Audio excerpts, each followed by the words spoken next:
I started my personal finance journey at the age of 27. Looking back a few years after, here are the mistakes that I wish I knew about and avoided in time.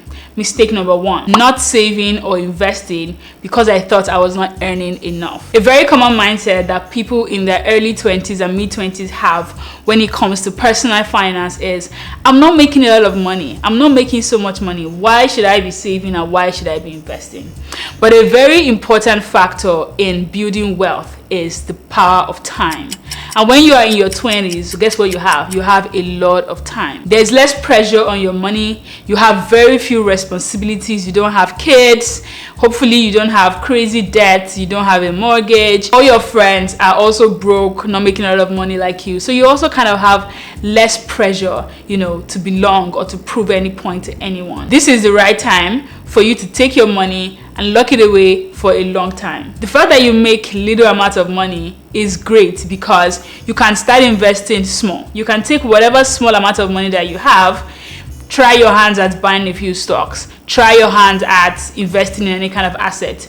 You will learn along the way. You have so little capital, so even if you make a mistake and you lose everything, it's not a huge deal of money. But the cool thing about it is, in this process, during this time, you are learning skills. You are learning how to think like an investor. You are learning how to choose the right assets. So eventually, when you get older and you're making so much money, you won't be making the mistakes that you had made in your 20s. Whereas if you don't invest, if you don't save, if you don't take any risk with your money now, and you wait till you are in your 30s making 500k a year, at that time, the amount of money that you'll be putting into the investment will be so much, and you have no experience, you have no knowledge and no skills. Warren Buffett, who we all know, the granddaddy of investing, is a very good example of this. He started investing at the very, very young age of 11 years old. Wow, what was I doing when I was 11? Definitely not invested. He bought his first stock after he read a book about investing from cover to cover.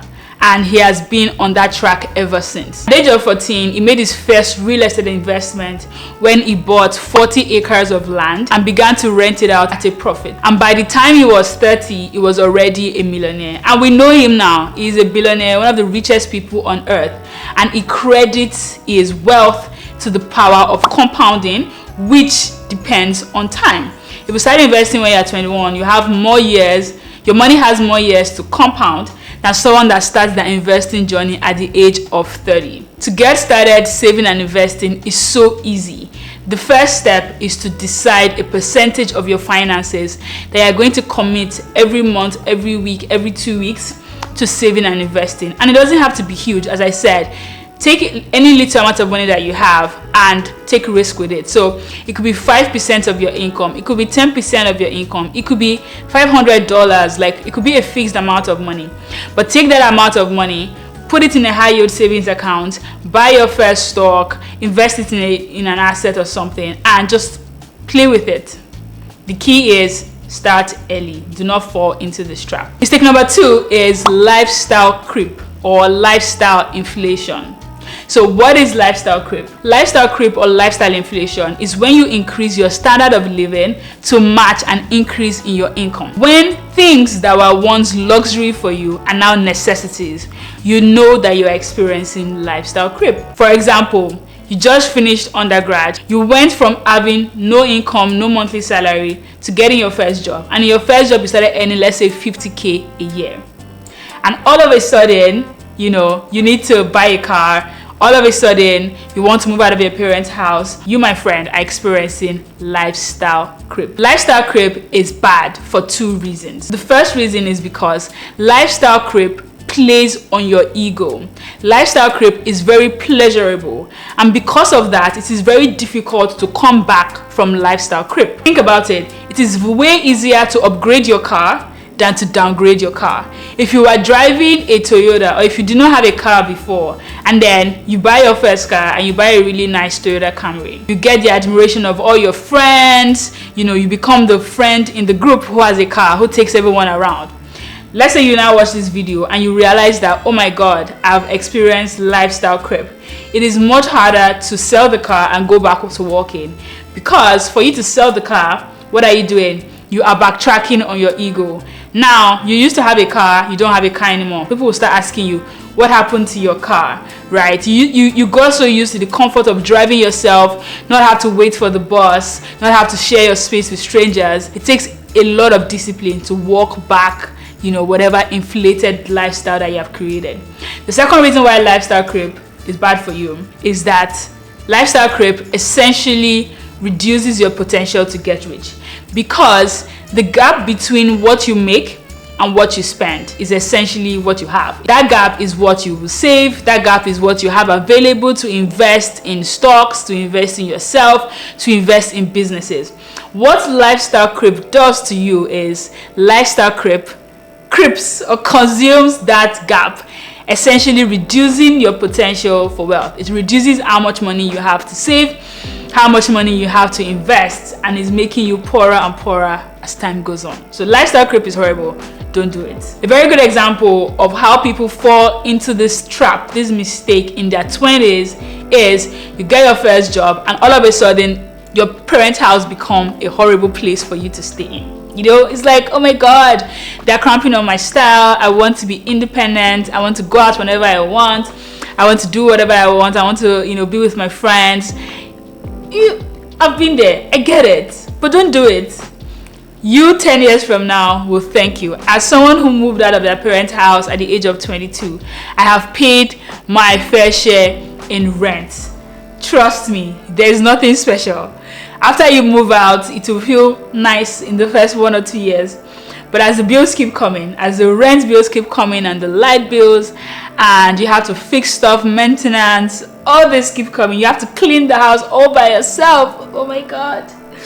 You're going to be asking yourself, why did I do this? Why did I do this? You're going to be thanking your parents for providing you a house and providing food in the fridge and stuff like that. Instead of doing that, take that extra money, the extra money that you have to pay rent, put it into a side business, put it into savings, put it into investments. If your parents are not yet throwing you out of the house, and if you are living at a good, distance from your job, you have the freedom that you have. Like if your living situation is fine, do not change it. Or if you have to move out of your parents' house, get roommates, split the bills, split the responsibilities. Watch out here is that as your income increases, do your best to maintain your regular standard of living. Or if you are going to upgrade it, upgrade only a little bit. Do not upgrade your entire life immediately. Upgrade something little. Still make sure that there's a gap between what you make now and what you spend now. Mistake number 3 is not changing jobs quickly to earn more. One of the most impactful lessons I learned very early in my career was that your career is in your hands.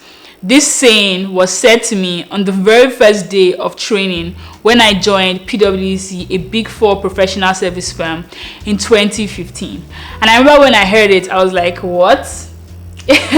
I'm young, I just finished undergrad, I do not know anything about a career. Why are you saying my career is in your hands? But looking back, almost 10 years after, I'm telling you, your career is truly in your hands. Now, what does that have to do with being rich? One of the most straightforward paths to making money in your 20s is getting a job. Getting a regular income is very, very good. It gives you peace of mind. It allows you to meet your current needs. And then from there, you can spring up, to side hustles or creating your own businesses. But the thing about getting a job is, when you get a job, many people fall into the trap of being comfortable in that job. Now, let me tell you this. Your 20s is not the time for you to worry about being loyal to a job or to an employer. Loyalty is good, don't get me wrong. But the thing is that in your 20s, this is the time for you to gain the skills that will set you up for the career you truly want at a company that you truly want to work at. And it could be the current company that you are. That's fine. Be loyal to your skills. Be loyal to developing your earning potential, because you're just at the beginning of your career. You have 40-something years of loyalty, ahead of you. Changing jobs quickly, and by quickly I do not mean every 3 months or every 6 months. No, like every 2 years or every 3 years. Changing jobs quickly can provide you 3 benefits. The first one is it helps you to keep growing your skills. When you get a job and you get over the first 1 or 2 months when you are new, you don't know what you're doing, your brain kind of goes to sleep, right? You go into unconscious mode. You know the people that you're working with, you know your clients, you know the industry, you know what's going on, you have the basic skills, you are doing well, you've done your first review, you're doing well. Your brain kind of calms down and puts you in a comfortable, steady state, which is good. But the problem is, if you stay in this steady state too long, your skills begin to atrophy because you're not learning anything new. You're doing the same thing every day, day in and day out. You're working with the same people, working on the same problem. But when you change jobs, what happens is, first of all, you have to push yourself to learn new skills. You have to push yourself to learn how to work with new people in a new environment. You get exposure to different kinds of people, different kinds of leaders.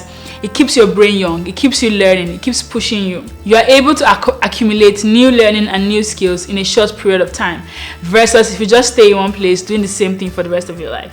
Another benefit of changing jobs is that it keeps you aware of what is happening in your industry. Many times, no matter what industry you are, you can only work at one company at a time. And what you will learn is how that company likes to do things, what that company's priorities are, what that company's products and services are.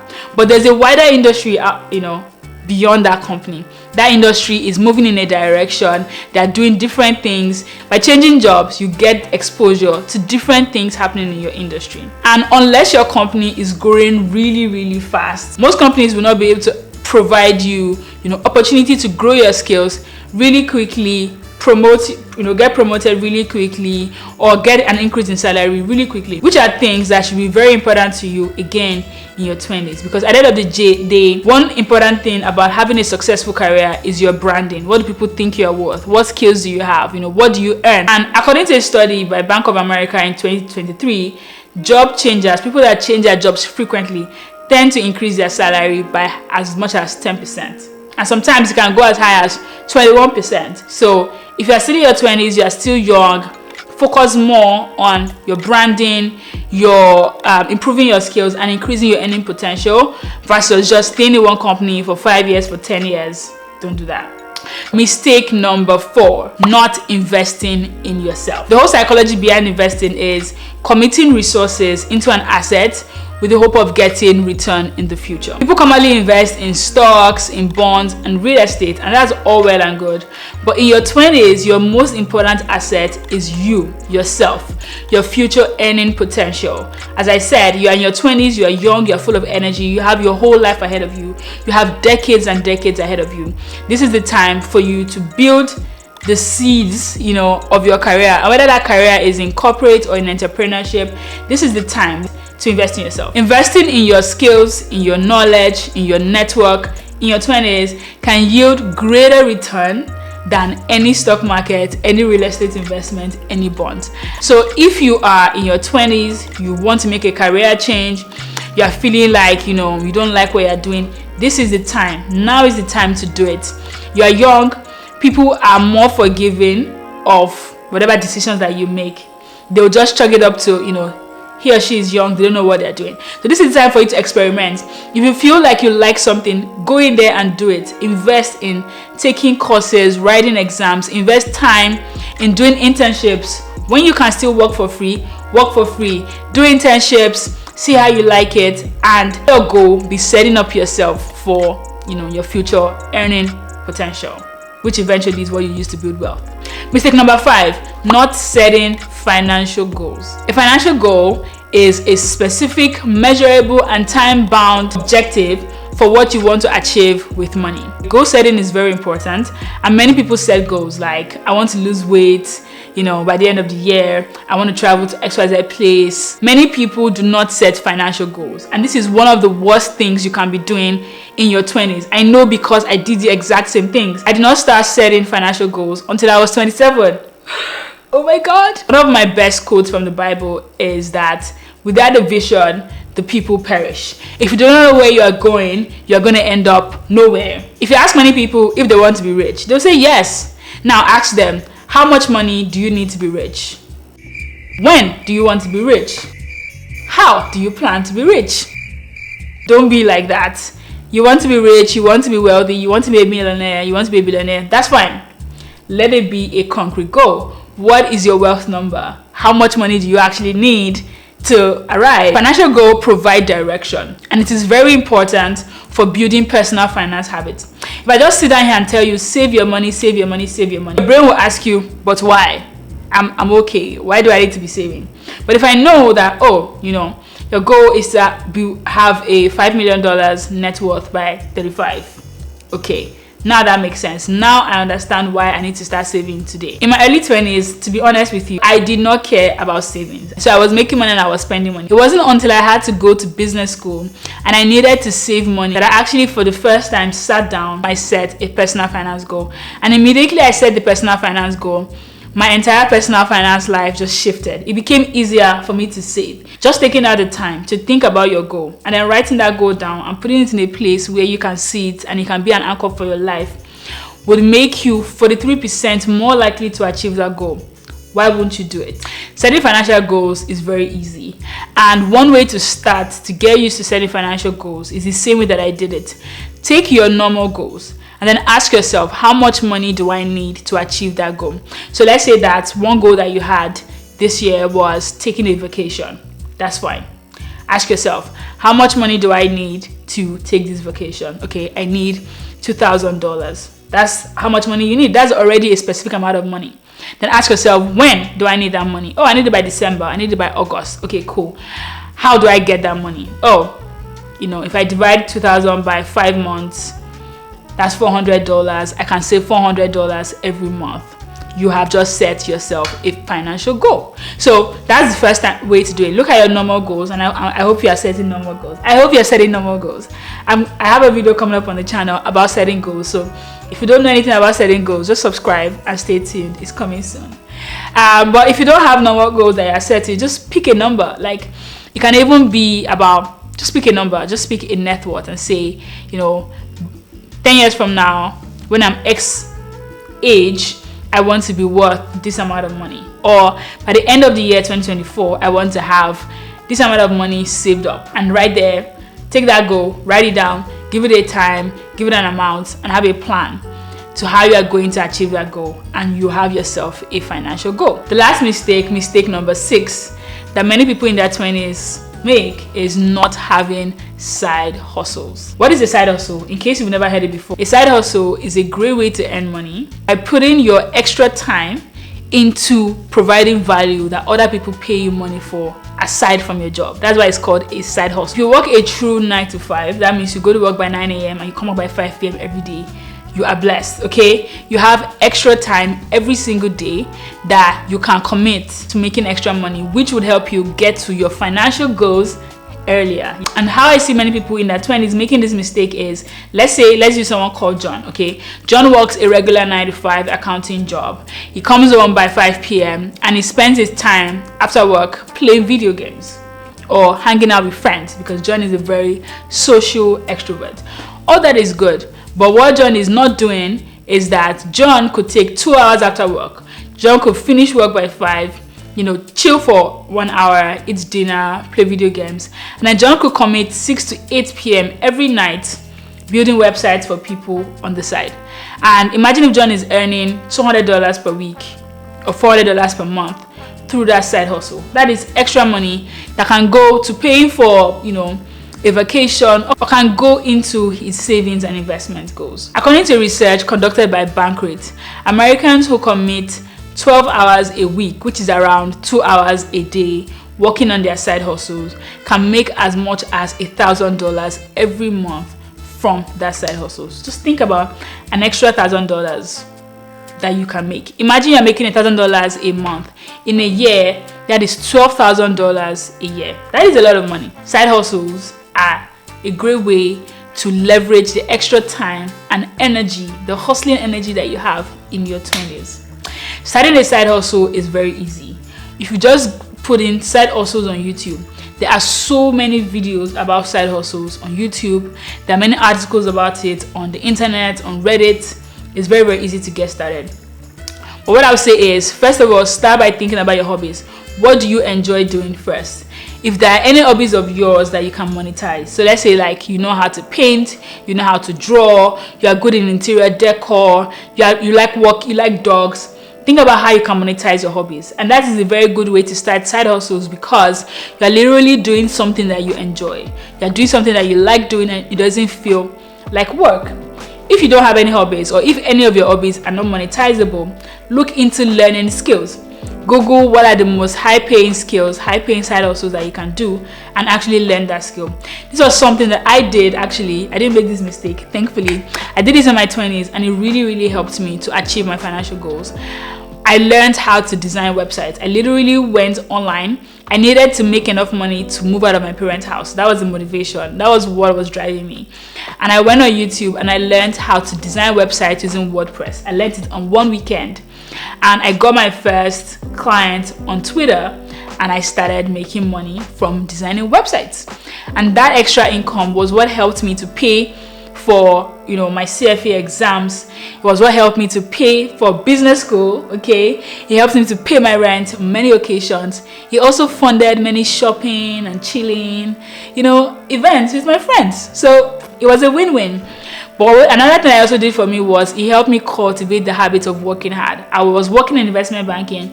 I was working as an auditor in PwC, and I would come back home and I would still design websites. Discipline that I gained from it. So in your 20s, if you have extra time, do not waste it. Do not waste it. Do not waste it playing video games or watching Netflix. You can watch Netflix when you're old. You can watch video games in your 30s, in your 40s or 50s. They're going nowhere. But your time, your energy, those are expendable resources that you need to use well. If you like this video, I have another video that is made actually for how you can invest in yourself in your 20s when you're not earning a lot of money. I'm going to link that up here and in the description box below.